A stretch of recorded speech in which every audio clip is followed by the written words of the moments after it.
నమస్తే. నేను మీ కుప్ప పద్మిని. ఇన్నాళ్ళు మీ సపోర్ట్‌ని నాకందిస్తూ, మీ ప్రేమని నాకందిస్తున్న ప్రతి ఒక్కరికి కృతజ్ఞతలు. ఇప్పుడు చూడబోతున్న ఈ వీడియో కూడా ఖచ్చితంగా మీకు ఉపయోగపడుతుంది. లైక్, షేర్ అండ్ సబ్స్క్రైబ్ చేసి మీ ఇష్టాన్ని, అలాగే మీ సపోర్ట్‌ని నాకందించండి. అలాగే ఈ వీడియో పట్ల మీ అభిప్రాయాన్ని కామెంట్ సెక్షన్‌లో కామెంట్ చేసి నాకు తెలియజేయండి. నమస్తే. నమస్కారం. రేపటి విశిష్టతని ఒకసారి చూద్దాం. రేపు 26వ తారీఖు సెప్టెంబర్ నెల 2024వ సంవత్సరం గురువారం. శ్రీ క్రోధినామ సంవత్సరం దక్షిణాయనం వర్ష ఋతువు ఉత్తర ఫల్గుని కార్తె.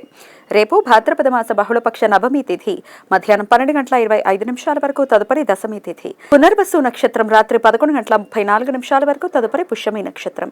పరిఘ యోగం రాత్రి 11:41 వరకు, తదుపరి శివం యోగం. గరజకరణం మధ్యాహ్నం 12:25 వరకు, వాణిజ్యకరణం రాత్రి 12:48 వరకు, తదుపరి భద్ర అంటే విష్టికరణం ఉంటాయి. సూర్యుడు కన్యా రాశిలో ఉత్తర ఫల్గుని నక్షత్రంలో రాత్రి 1:10 వరకు, తదుపరి హస్త నక్షత్రంలో సంచరిస్తాడు. చంద్రుడు మిథున రాశిలో సాయంత్రం 5:13 వరకు, తదుపరి కర్కాటక రాశిలో సంచరిస్తాడు.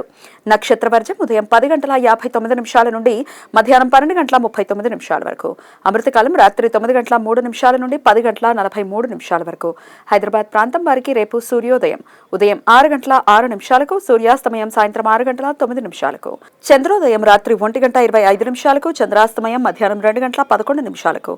అభిజిత్ ముహూర్తం పగలు 11:43 నుండి మధ్యాహ్నం 12:31 వరకు. దుర్ముహూర్తం ఉదయం 10:07 నుండి 10:55 వరకు, మరలా మధ్యాహ్నం 2:56 నుండి 3:44 వరకు. రాహుకాలం మధ్యాహ్నం 1:38 నుండి 3:08 వరకు. గుళిక కాలం ఉదయం 9:06 నుండి 10:37 వరకు. యమగండం ఉదయం 6:06 నుండి 7:36 వరకు. రేపు గజగౌరీ వ్రతం. దేశంలోని చాలా ప్రాంతాలలో స్త్రీలు ఈ ప్రత్యేకమైన వ్రతం ఆచరిస్తారు. నెరయన రవి హస్త నక్షత్రంలో ప్రవేశించిన రోజు కానీ, భాద్రపద బహుళపక్ష నవమి రోజు కానీ, ఆశ్వయుజ శుక్లపక్ష నవమి రోజు కానీ, కార్తీక పూర్ణిమ రోజు కానీ, మకర సంక్రాంతి మరుసటి రోజు కానీ వారి వారి కుటుంబ సాంప్రదాయాల ప్రకారం ఈ వ్రతం ఆచరిస్తారు. రేపు తల్లులు తమ పిల్లల ఆయురారోగ్యాల కోసం, ఉన్నతి కోసం మట్టితో చేసిన ఏనుగు ప్రతిమకు, గౌరీదేవి ప్రతిమకు పూజలు చేస్తారు. ఈ వ్రత ప్రస్తావన మహాభారతంలో ఉన్నది. తమ పిల్లల ఆయురారోగ్యాలు, ఉన్నతి కోసం కౌరవుల తల్లి గాంధారి, పాండవుల తల్లి కుంతీదేవి ఈ వ్రతం ఆచరించారట.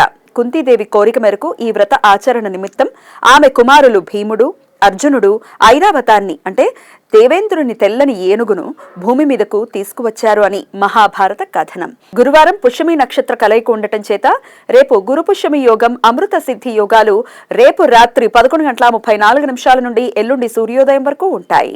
ఈ సమయంలో నూతన వ్యాపార ప్రయత్నాలు చేయడానికి, కొత్త పనులు ప్రారంభించడానికి, నూతన ఔషధాలు వాడటం మొదలు పెట్టడానికి, వైద్యులను సంప్రదించడానికి అత్యంత అనుకూలం. గురు పుష్యామృత యోగం ఉన్న కారణంగా ఈ యోగ సమయంలో నూతన మంత్రోపదేశం తీసుకోవటానికి, పెద్దవారిని, మేధావులను, ఆధ్యాత్మిక గురువులను కలవటానికి, నూతన వ్యాపార భవన నిర్మాణానికి శంకుస్థాపన చేయటానికి అత్యంత అనుకూలం. సర్వార్థ సిద్ధి యోగం రేపు పూర్తిగా ఉంటుంది. పితృపక్ష శ్రార్థాలను పార్వణ శ్రార్థాలు అని పిలుస్తారు. రేపు దశమి శ్రార్థం. శుక్లపక్ష దశమి తిథి రోజు కానీ, బహుళపక్ష దశమి తిథి రోజు కానీ మరణించిన కుటుంబ సభ్యులకు శ్రార్థ కార్యక్రమాలు నిర్వర్తించడానికి రేపు అనుకూలం. నెరయన రవి హస్త నక్షత్రంలో రేపు రాత్రి 1:10 ప్రవేశిస్తాడు. అప్పటి నుండి హస్తాకార్తె ప్రారంభమవుతుంది. ఈ సమాచారాన్ని మనకందించిన వారు మేడికొండూరు విశ్వనాథ్ ప్రసాద్ గారు. ఆయనకు కృతజ్ఞతలను తెలియజేస్తూ నారాయణ స్మరణతో సమస్త సన్మంగళాని భవంతు. నమస్కారం.